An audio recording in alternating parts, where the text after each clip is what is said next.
नाम जप से ही परम मंगल है। नाम जप जैसा कोई तीर्थ नहीं, नाम जप जैसा कोई दान नहीं, नाम जप करने वाले जैसा कोई महान नहीं।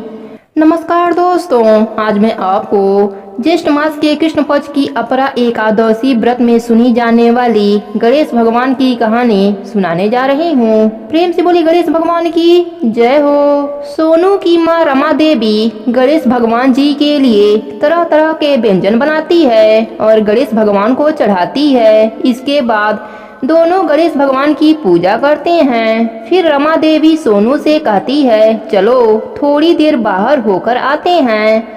सोनू ने कहा, माँ यह मोदक खाकर आ जाऊंगा। रमा देवी कहती है, नहीं बेटा, पहले गणेश भगवान आएंगे और भोग लगा लेंगे, तब तुम आकर प्रसाद खा लेना।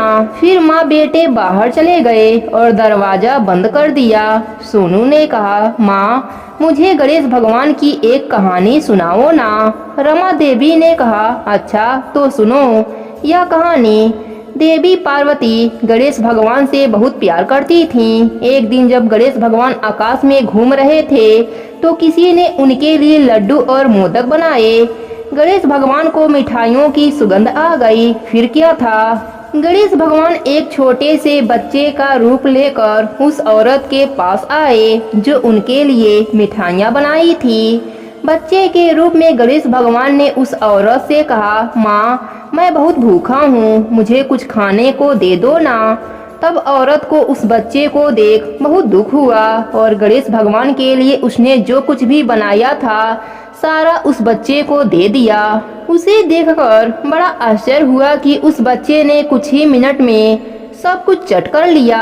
खा पी कर गणेश भगवान बहुत प्रसन्न हुए और उस औरत को अपना असली रूप दिखाया और बोले, मैं तुम पर अत्यंत प्रसन्न हूँ। तुमने एक ऐसे बच्चे को खाना खिलाया जो भूखा था। गणेश भगवान ने उसका खाली पात्र सोने के गहनों से भर दिया, उस औरत को आशीर्वाद दिया और अंतर ध्यान हो गए।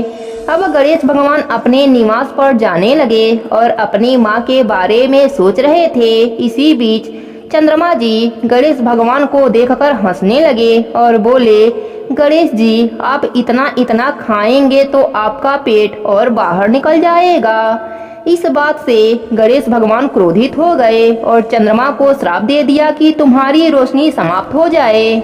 अब तो चंद्रमा जी गणेश भगवान के आगे आकर रोने लगे और क्षमा मांगने लगे। चंद्रमा जी को रोते देख गणेश भगवान को उन पर दया आ गई। गणेश भगवान ने कहा, ठीक है, अब से तुम पूरे माह में सिर्फ एक दिन पूरा दिखाई दोगे, बाकी दिन कम ज्यादा होते रहोगे। यदि कोई मेरी जन्मदिन पर यानी भाद्रपद के गणेश चतुर्थी पर तुम्हें देख लेगा तो वह अपने साल को कोसेगा। इतना कहकर गणेश भगवान अंतर ध्यान हो गए।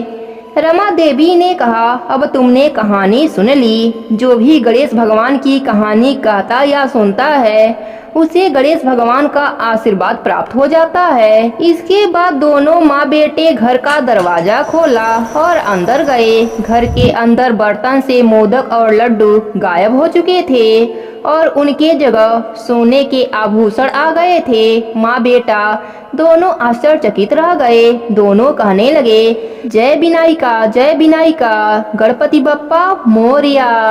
हे गणेश जी महाराज, जैसे आपने उन पर अपनी कृपा करी वैसे ही अपने सभी भक्तों पर अपनी कृपा बनाए रखना।